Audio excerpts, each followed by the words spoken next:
एक बार महात्मा बुद्ध किसी गांव में प्रवचन दे रहे थे। वे अपनी बात को समाप्त करते हुए बोले, मानव के दुख का कारण स्वयं को किसी से बांधना है।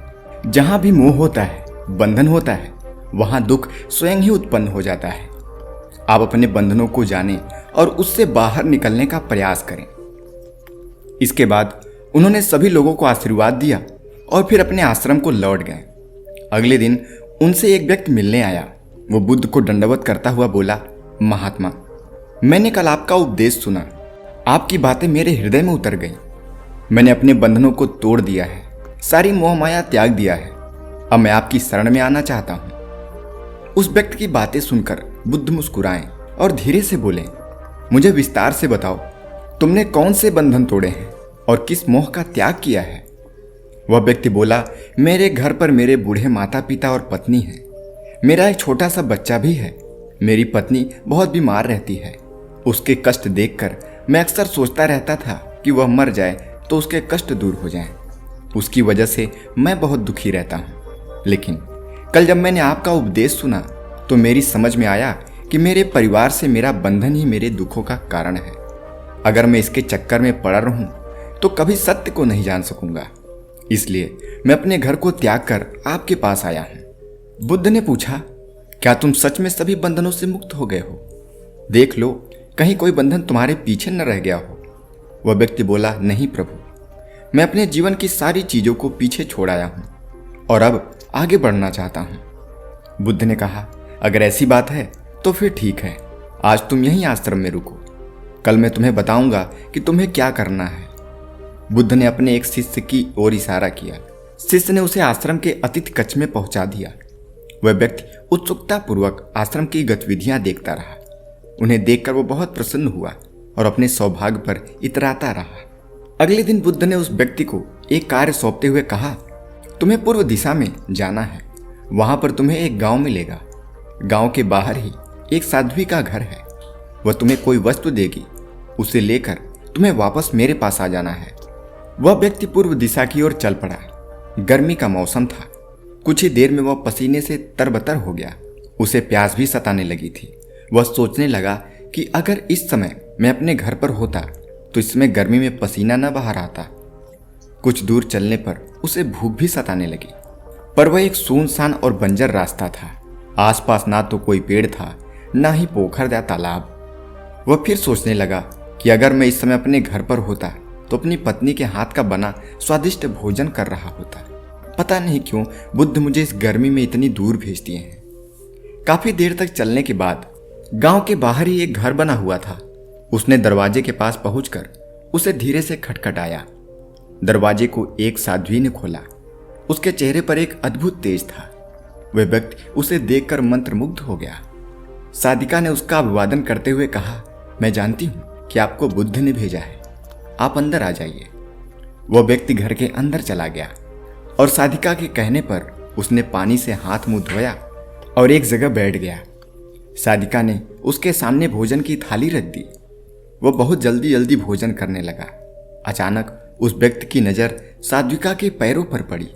उसके पैर बहुत ही सुंदर थे। वह उन्हें देखता ही रह गया। तभी साध्विका ने उसका ध्यान भंग किया। वह बोली, जिस व्यक्ति को बुद्ध के चरणों में स्थान मिल जाता है फिर उसे किसी अन्य के चरणों की आवश्यकता नहीं पड़ती। साधिका की बात सुनकर वह व्यक्ति लज्जित हो गया और नजरें नीची करके चुपचाप भोजन करने लगा। भोजन करने के बाद साध्विका ने कहा, आप बहुत दूर से आए हैं, थक गए होंगे, यहीं पर लेट जाइए, मैं पंखा कर देती हूँ। वह व्यक्ति सच में बहुत थका हुआ था। फिर वह वहीं पर लेट गया और अपनी आंखें बंद कर ली। साध्वी उसे पंखा करने लगी, पर लेटने के बाद भी उस व्यक्ति को चैन नहीं आया। उसने धीरे से अपनी पलकों को खोला और नजरों से साध्विका को देखने लगा और सोचने लगा, ये स्त्री कितनी सुंदर है, इसकी वाणी कितनी मोहक है। अगर यह मेरी पत्नी होती तो मेरा जीवन स्वर्ग बन जाता। साध्विका उसके मन की बात समझ गई। वह बोली, शरीर में कुछ नहीं रखा है, यह केवल मांस मज्जा का एक जोड़ है। जो व्यक्ति इसके आकर्षण से मुक्त हो जाता है वही सत्य को प्राप्त कर पाता है। यह सुनकर वह व्यक्ति घबरा गया। वह बिस्तर से उठा और बैठकर बोला, अब मुझे बुद्ध के पास जाना चाहिए। कृपया आप मुझे वह सामान दे दीजिए जिसके लिए बुद्ध ने कहा था। साधिका ने मुस्कुराकर जवाब दिया, बुद्ध ने आपको जिस कार्य के लिए भेजा था वह पूर्ण हो चुका है। साधिका की यह बात उस व्यक्ति को समझ नहीं आई।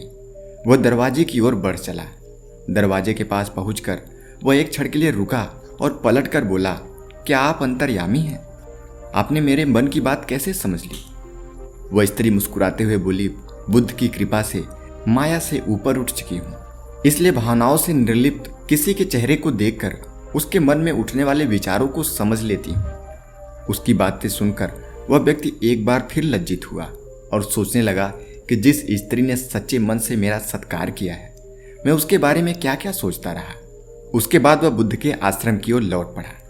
आश्रम में पहुंचकर वह व्यक्ति बुद्ध के चरणों में गिर पड़ा और बोला, महात्मन, मुझे क्षमा कर दे, मैं बड़ा पापी हूँ।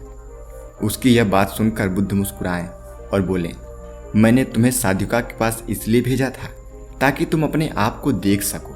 अब मुझे बताओ, क्या तुम सचमुच मोह और बंधन को त्याग चुके हो? व्यक्ति कुछ नहीं बोला। वो नजरें नीची करके चुपचाप खड़ा रहा। बुद्ध ने कहा, बाहरी बंधन और मोह को त्यागने से हम बंधन मुक्त नहीं होते। दरअसल बंधन और मोह हमारे भीतर होता है। तुमने परिवार को छोड़ दिया और सोचा कि मैं बंधन मुक्त हो गया, लेकिन जैसे ही तुम्हें अवसर मिला, तुम्हारे भीतर का मोह जाग उठा और इसी वजह से आज तुम अपने आप को पापी समझ रहे हो। मुझे क्षमा कर दे प्रभु। उस व्यक्ति ने अपने हाथ जोड़ दिए। फिर वह धीरे से बुद्ध से बोला, आप सही कह रहे हैं, मैं केवल अपनी पत्नी से पीछा छुड़ाना चाहता था। वह बहुत बीमार रहती है। 1 वर्ष से हमारे बीच संबंध भी नहीं बन पाया। मैं कुछ ज्यादा कमाता भी नहीं हूँ, इसलिए मैं अपने परिवार के दायित्व का निर्वहन भी ठीक से नहीं कर पाता हूँ। शायद इसलिए मैं अपने परिवार से पीछा छुड़ाना चाहता था, और अब मैं समझ गया हूँ कि मेरा परिवार ही मेरा सत्य है और उसके दायित्व का निर्वहन ही असली कर्म है। बुद्ध बोले, मैं जो कुछ भी कहता हूँ वह अपने अनुभव के आधार पर कहता हूँ। लोग मेरी बात को सुनते तो हैं, पर वे अपने स्वार्थ के अनुसार ही उसका अर्थ ग्रहण कर देते हैं। इसलिए मोह, माया, कामना, इच्छा, क्रोध, इन सब को लोग बाहर खोजते हैं, जबकि यह हमारे भीतर ही है। हम दूसरों को देखकर तरह तरह की कामनाएं करने लगते हैं। कामना की इच्छा जन्म लेती है, इच्छा से बंधन पैदा होती है और इसकी पूर्ति न होने पर क्रोध उत्पन्न होता है। यह सब एक दूसरे से जुड़े हैं।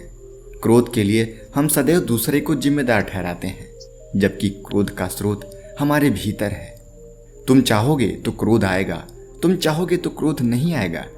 इसी तरह बंधन बाहर नहीं होते, हमारे मन में होते हैं। हम मन से ही किसी से बंध जाते हैं और मन के कारण ही हम दुखी हो जाते हैं। लेकिन जो व्यक्ति इन बातों की गहराई तक पहुंच जाता है, वह दुखों से हमेशा हमेशा के लिए मुक्त हो जाता है। इतना कहकर बुद्ध चुप हो गए। तो दोस्तों, आपको इस कहानी से क्या सीखने को मिला, हमें कमेंट में जरूर बताएं।